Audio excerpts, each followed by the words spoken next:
these stone cabin renovation videos that have been appearing on YouTube lately? If you're watching them, you're not alone. I've been watching plenty myself. However, I have some issues with these renovations and I cannot resist giving my 2 cents on how these renovations can be done better. So let's say that you're inspired by these videos and you want to do the same, you want to buy a stone cabin somewhere in Portugal or Italy and get to work straight away. What I'm afraid could happen here, and I've seen it happen, is that you're not 100% prepared. You're not even 50% prepared to take on this project because you've never done this type of project ever in your whole life. So it's the first time you're doing it. Don't get me wrong, I think it's great to take on these renovation projects, but given the fact that you're going to spend so much money and time as well, I think it's worth to not do it all by yourself and seek some professional advice. So first of all, design and construction technology. I don't want to point out to particular people for the issues that I've seen, but I'm gonna mention them because all of them I've seen on YouTube. So in no particular order, here we go. A classic: building something, finishing it, seeing 2 months later that it doesn't work, having to scrap it and to rebuild it from scratch. This is a very interesting one I've seen regarding the layout. I've seen a video with someone putting a toilet in the bedroom, just like the bed and the toilet are in the same space. So maybe I'm old school or it's a personal preference, but when I design layouts, the toilet is the last thing I want to see. I don't even want to see the door to the toilet. I design so that the door to the toilet is the most concealed thing in the whole layout. Not even thinking about seeing the toilet as the first thing when I wake up, when I'm in the mountains with a beautiful view.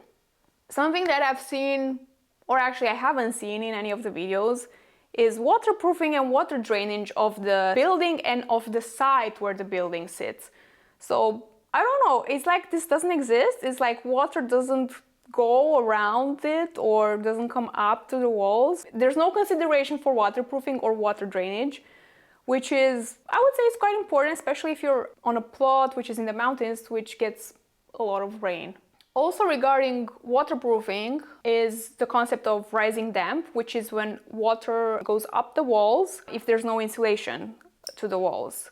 This is again something that I haven't seen anywhere, and a lot of old houses with old masonry have this, and it's not visible if it's a stone building because you usually see it in plastered walls, like you can see the water coming up. Anyway, I haven't seen anyone checking this or accounting for this, and this is like my worst nightmare because it's a lot of work to waterproof those walls, but yeah. Now's the time for the sponsor of this video, and the sponsor of this video is me. I sponsored this video. So consider subscribing to my newsletter if you find this video useful. I'll be sending other useful stuff in the newsletter. Not too much, I won't be spamming you. And of course you can subscribe and unsubscribe anytime. Next one, thermal insulation, which can be a whole discussion, but it can also be very simple. I've seen someone insulating a roof with 10 centimeters polystyrene boards, and I found this very curious. This is not a material that's normally used for roof insulation, and it's also very, very little. Ideally, you would want to insulate the roof with something more flexible, like mineral wool or glass wool, and the minimum would be 20, and ideally you would put 25 centimeters at least, if there's room for that. If there's no room, then I understand, but if there is room and it's not used, then I don't understand. I would say that the general rule of the thumb for thermal insulation would be there's never too much. You can never have too much thermal insulation. And if in doubt, always choose more. Yeah, actually that's very simple. Another one that I've seen also regarding the roof, like another person, I'm just gathering everything together. So another person didn't calculate correctly the amount of waterproofing that they needed for the roof. So they ended up using 2 materials and being in a stressful situation because they had to figure it out very quickly. And of course the cabin is in the mountains, so it's not that easy to get new insulation, which is like, it's just a calculation. It's just like multiplying 2 numbers. Another one that I've seen is regarding the order of the works. So someone was building the second floor of the house with very large wood beams. They put the beams in place and then they started standing them.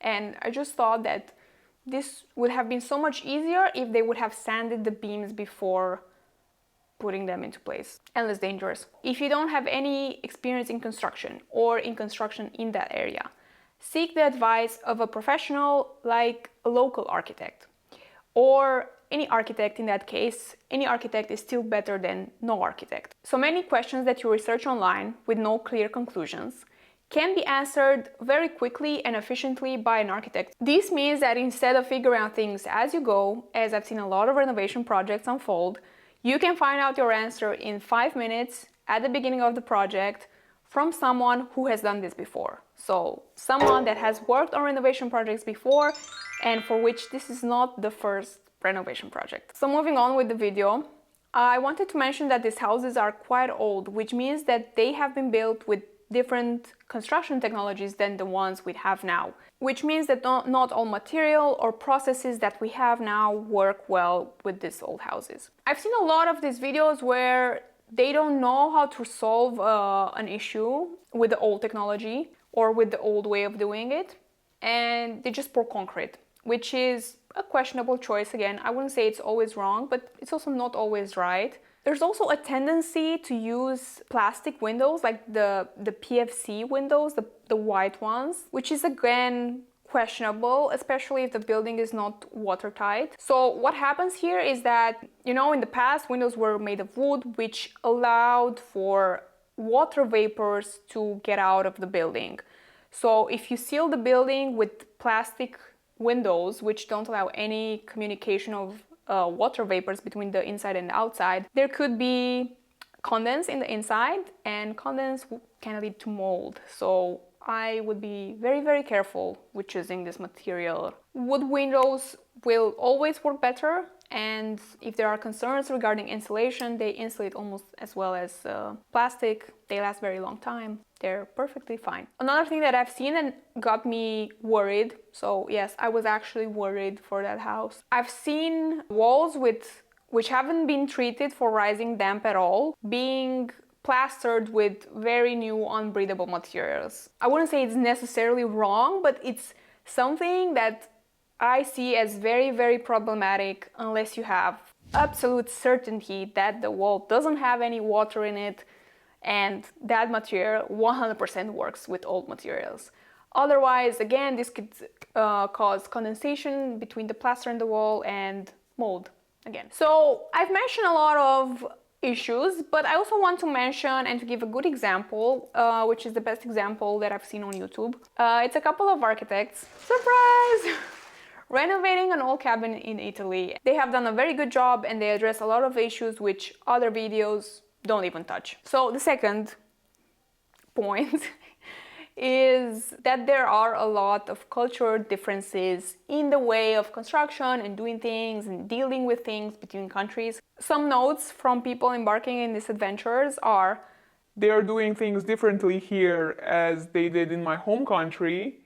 And it's hard to order things and to deal with people when you don't speak the language. So you cannot move to another country and expect for any things to be the same. They're always different. Everything is done differently. So if you're not sure how to do things, I also think it's a good idea to hire a contractor, even if it's just for a short time or for a specific project. So for example, you can hire a contractor just for doing the roof, which is a very big work. When you see how other people are working in that country, you learn a lot just by looking at them, how they deal with things, how they deal with problems, how they sort out things, who do they call, what connections do they have.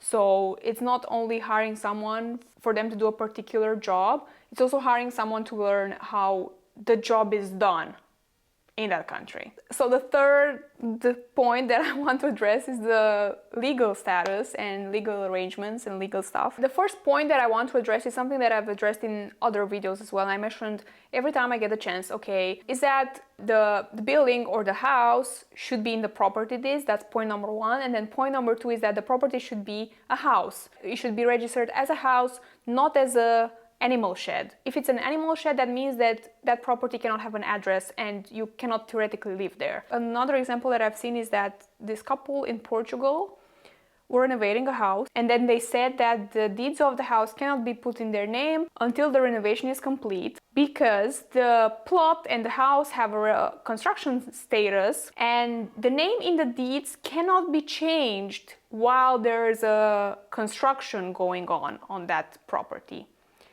which is by far the wildest legal arrangement that I've ever heard of. But again, I think it's important to decide for yourself what is the risk that you're comfortable with. I could not sleep if I would have that arrangement, but I would never have that arrangement because I know I couldn't sleep. If you watched so far, I think you're the best person to leave a comment with any notes, reflections, observations, questions, remarks, or anything that you wish regarding this video and other videos and whatever you want. So yeah, thanks for watching. I hope this video was useful and straightforward, and I'll see you soon.